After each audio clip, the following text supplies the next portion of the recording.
susurros en la penumbra, una presencia desconocida. Sombras que te acechan, escapando de tu vista. Juegos de luces y espectros en la ciudad futurista. Ecos del averno llaman, rompiendo la calma. Sombras parecen gritar, desde más allá vendrán.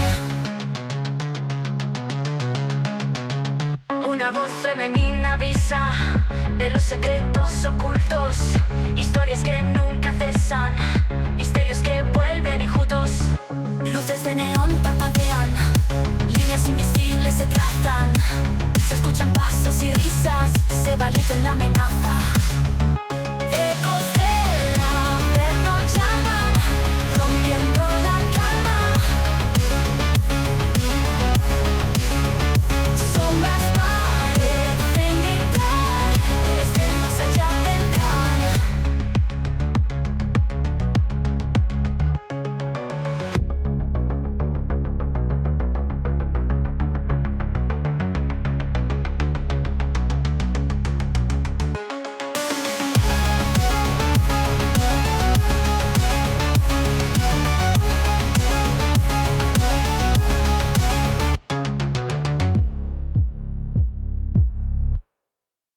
Bienvenidos, queridos amigos del misterio, a un nuevo podcast de Ecos del Averno, el lugar donde lo inexplicable y lo terrorífico cobran vida. Poneros cómodos, ajustad los auriculares, apagad las luces y disfrutad de este apasionante viaje por lo desconocido.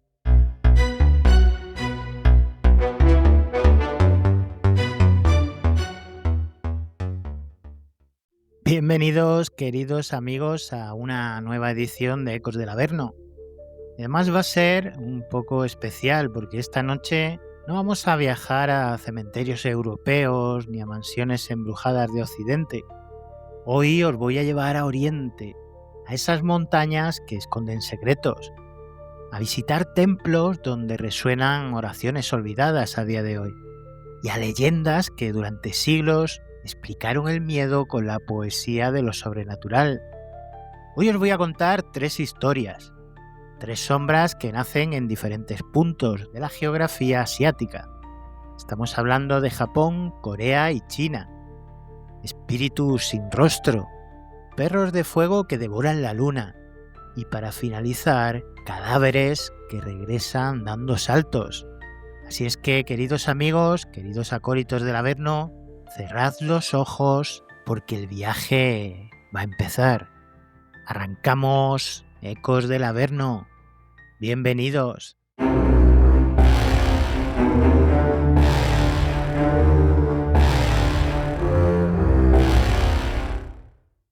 Y ahora vamos a entrar en contexto.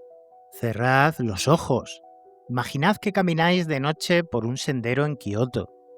A vuestro lado, una mujer solitaria os mira y parece llorar. Os acercáis y de pronto se gira y su rostro no existe. Así es el Noperabo, el fantasma sin cara del folclore japonés. La imagen del ser sin rostro aparece en relatos populares desde hace bastantes siglos. El escritor Lafcadio Hearn lo recogió ya en 1903 en su libro Kwadian, en un cuento titulado Mujina. Allí narra cómo un hombre se encuentra con una mujer en un puente de Tokio y descubre que su cara es un lienzo vacío. El relato se convirtió en la versión más conocida en Occidente, aunque en Japón ya existían historias similares, transmitidas de boca en boca y recogidas en colecciones de yokai. Pero, ¿qué significa perder el rostro? Los estudiosos sugieren que es el miedo a perder la propia identidad. En Japón, donde el rostro social define quién eres, ver una cara vacía es como ver a un humano reducido a la nada. Además, en muchos cuentos, quienes se topan con un Noperabo no son héroes, sino gente distraída, arrogante o descuidada. La aparición se convierte en una especie de advertencia moral.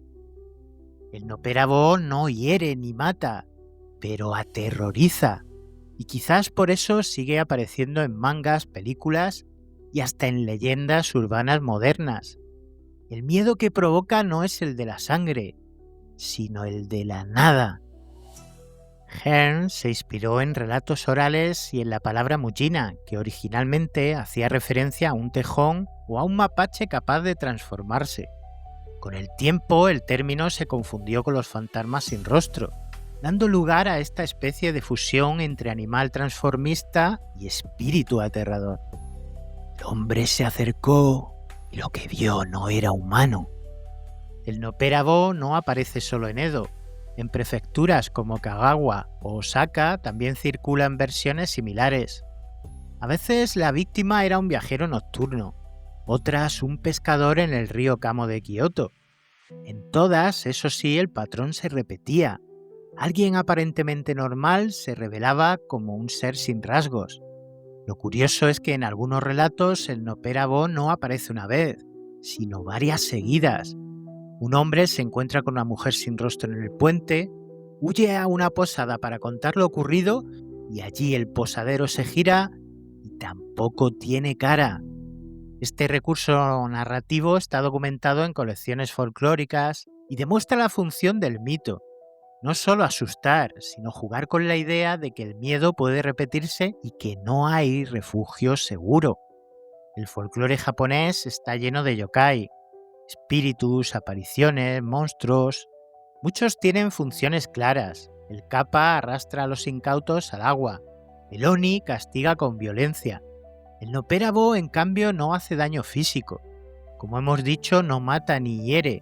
Su amenaza es totalmente psicológica, crear el pánico y el desconcierto. Y es ahí donde radica su fuerza. Es el fantasma que no destruye cuerpos, sino certezas. A día de hoy, el nopérabo aparece en películas, mangas y videojuegos, como comentábamos, pero la esencia sigue siendo la misma. En Yeyeye no Kitaro, en Yokai Watch o incluso en relatos urbanos modernos, la figura sin rostro sigue representando ese terror que no necesita sangre. Porque pensadlo bien, queridos amigos, ¿qué da más miedo? ¿Un monstruo con colmillos o un rostro humano convertido en nada? El nopérabo es el eco del miedo a perder lo que nos hace únicos, esa identidad, todo lo que somos.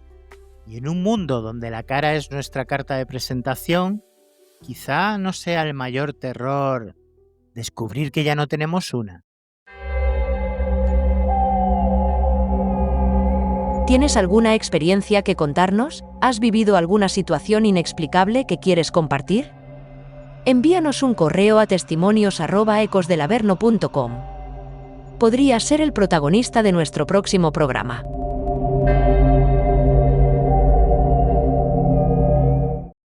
Y tras este interesante recorrido por el folclore japonés, nos vamos a trasladar a Corea. Os voy a contar una historia que nace en este mismo país, en Corea, entre montañas oscuras y noches que parecían eternas. Una historia que habla de hambre, de fuego y de eclipses. Los protagonistas son los Bulgae, los perros de fuego, criaturas enormes de pelaje llameante, enviadas desde un reino de sombras para devorar el sol y la luna. La leyenda del Bulgae procede de los tiempos antiguos, cuando Corea estaba formada por reinos que miraban al cielo con temor. Porque según los relatos recogidos en compilaciones de mitología coreana, existía un reino oscuro llamado Gamangnara, el país de la negrura. Allí el rey vivía rodeado de tinieblas. Cansado de su suerte, quiso robar la luz del mundo humano, y para ello envió a sus sabuesos gigantes, los Bulgae. Cada vez que uno de estos perros alcanzaba el sol o la luna, los mordía con fuerza, pero su fuego era tan intenso que quemaba su hocico y debía soltarlo. Sí, en tierra, los hombres veían como la luna o el sol quedaban cubiertos. En realidad era un eclipse. Para los coreanos de la antigüedad, estos eclipses eran algo más que fenómenos astronómicos. Eran amenazas. En crónicas antiguas como los Sanjuk Saji del siglo XII, se documenta cómo la gente hacía sonar tambores y gongs durante los eclipses, para ahuyentar precisamente a estos perros de fuego. Creían que el estruendo confundía a los Bulgae, obligándolos a soltar el sol o la luna. No era un ritual aislado. En China también se golpeaban cazuelas y en Japón se lanzaban flechas al aire. Pero en Corea, la figura del perro de fuego se convirtió en el símbolo principal de estos ataques celestes. Lo fascinante es que el Bulgae trascendió la leyenda y entró en la cultura material. En la dinastía Joseon se acuñaron objetos de bronce con representaciones de perros llameantes. Incluso a día de hoy en Seúl existe una raza de perro llamada Bulgae en honor a este mito. Son animales de pelaje rojizo vinculados al fuego y a la protección espiritual. La mitología se convierte así en carne y hueso. Un perro real caminando por las calles modernas que lleva el nombre de una bestia cósmica. Los estudiosos interpretan al Bulgae como una metáfora de fragilidad de la luz. El sol y la luna, aparentemente eternos, podían ser devorados en un instante. También es un reflejo del miedo humano a perder aquello que nos da la vida, el calor del día o la guía de la luna en la noche. Un recordatorio de que todo lo que creemos seguro puede ser arrancado de golpe, incluso lo que parece más lejano, como el mismo cielo.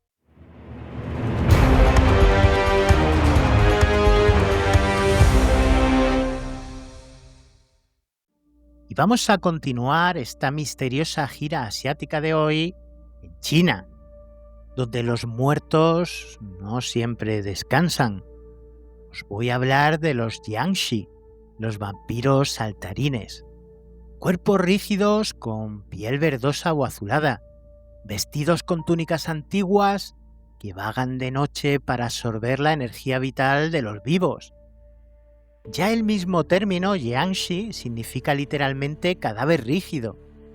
La leyenda surge en el seno de la dinastía Qing, que se estableció del siglo XVII al XX, pero tiene raíces más antiguas en supersticiones chinas sobre muerte y la reanimación. Una creencia popular decía que cuando alguien moría lejos de su hogar, su espíritu sufría. Para resolverlo, algunos sacerdotes taoístas practicaban el transporte de cadáveres. Ataban los cuerpos de pie uno tras otro y los trasladaban de noche en largas filas. Desde lejos la visión era espeluznante, cadáveres que parecían saltar. Con el tiempo ese ritual se mezcló con el miedo a los muertos que vuelven, y así es como nació el Jiangshi.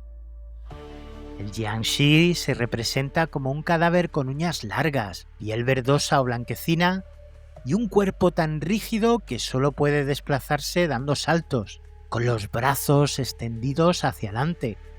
No muerde como Drácula ni bebe sangre como los vampiros europeos. Lo que roba es el ki, la energía vital.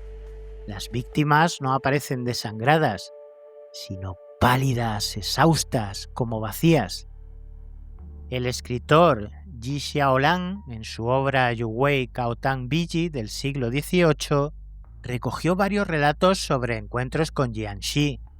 En uno, un viajero nocturno describe cómo vio un cadáver saltando lentamente por un camino rural, guiado por un monje taoísta. Otros textos de la misma época hablan de aldeas enteras aterrorizadas por cuerpos que se levantaban de sus tumbas. Aunque hoy sabemos que muchas de estas historias mezclaban supersticiones con hechos reales, como por ejemplo enfermedades, muertes repentinas o cadáveres mal conservados, para las comunidades rurales eran realmente pruebas de que los Jiangshi existían. En el siglo XX, el Jiangshi se convirtió en un fenómeno cultural gracias al cine de Hong Kong. Películas como por ejemplo Mr. Vampire de 1985 popularizaron su imagen. Un cadáver con una túnica de funcionario Qing que salta con los brazos estirados. Estas películas mezclaban terror con comedia, pero mantuvieron vivo el mito hasta hoy. Incluso en series modernas como Moe Moe Kyun o videojuegos como Sleeping Dogs, los Jiangshi siguen apareciendo como símbolos de un miedo ancestral, que los muertos no acepten su final. El Jiangshi encarna el miedo de dos cosas universales. La primera, que la muerte no sea definitiva, que el cuerpo vuelva vacío de alma, convertido en una amenaza. La segunda, que no podamos despedirnos en paz de nuestros muertos. En China, el culto a los ancestros es vital. Cada altar, cada incienso encendido, todo es un puente entre vivos y difuntos. Un Jiangshi es, en el fondo, la pesadilla de un ancestro que no descansa.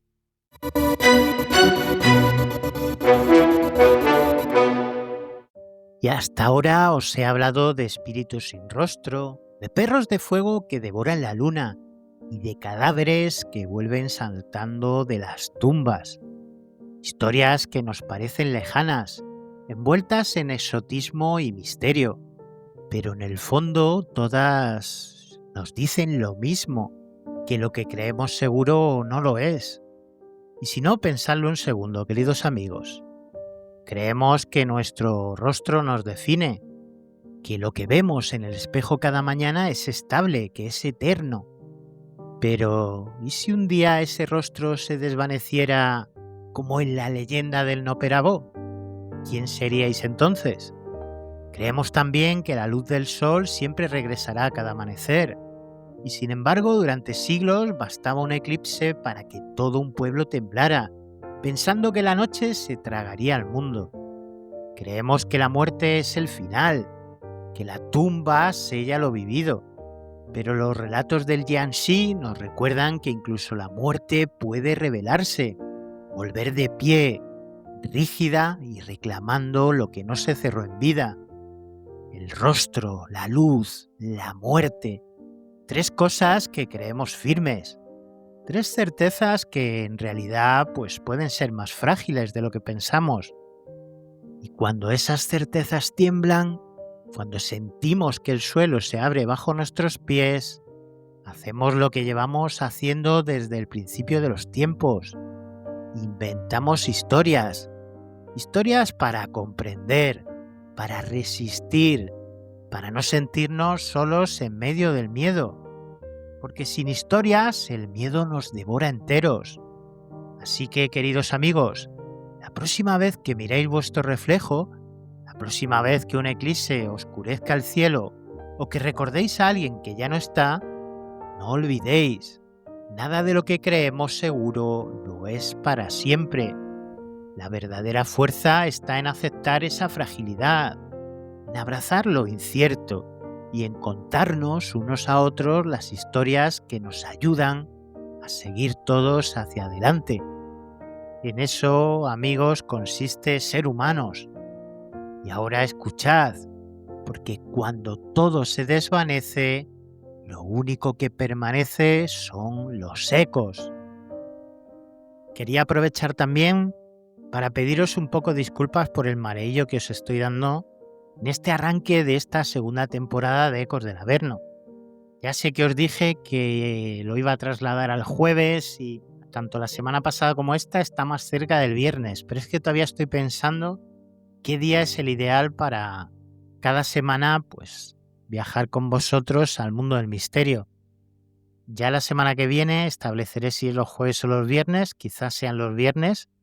Y nada, simplemente pediros disculpas por este pequeño mareillo que os llevo dando desde que arrancamos la semana pasada. Y por lo demás, nada, animaros como siempre a comentar cada podcast, dejad vuestras opiniones, dadme ideas sobre temas que os encantaría que tratáramos. Cualquier cosa, ya sabéis que tenemos un correo de contacto que sería contacto@ecosdelaverno.com. Y si queréis enviar vuestro testimonio paranormal o habéis tenido alguna vivencia que queréis compartir con nosotros, podéis enviárnosla y hacerla llegar a través del correo testimonios@ecosdelaverno.com. Espero que os haya gustado el capítulo de hoy, que lo hayáis disfrutado y pues como siempre os digo, recordad estar siempre en la alerta y no dejéis de mirar hacia atrás. Que tengáis muy buena semana como siempre, queridos acólitos del Averno. Y recordad que la semana que viene tenéis una cita con el misterio aquí en vuestro Averno favorito. Bye bye.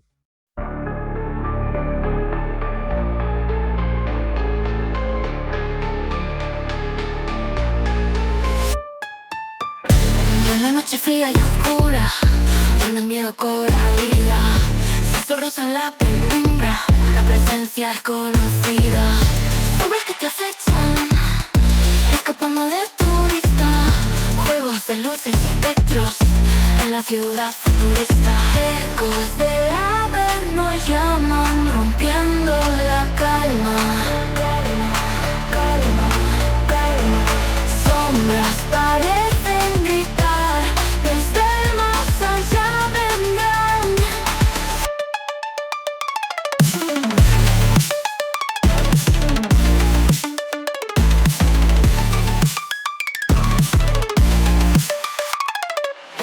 Una voz femenina avisa de los secretos ocultos, historias que nunca cesan, misterios que vuelven ocultos. Luces de neón parpadean, líneas invisibles se trazan, se escuchan pasos libres, se valiente la amenaza. Ecos del Averno llaman, rompiendo la calma.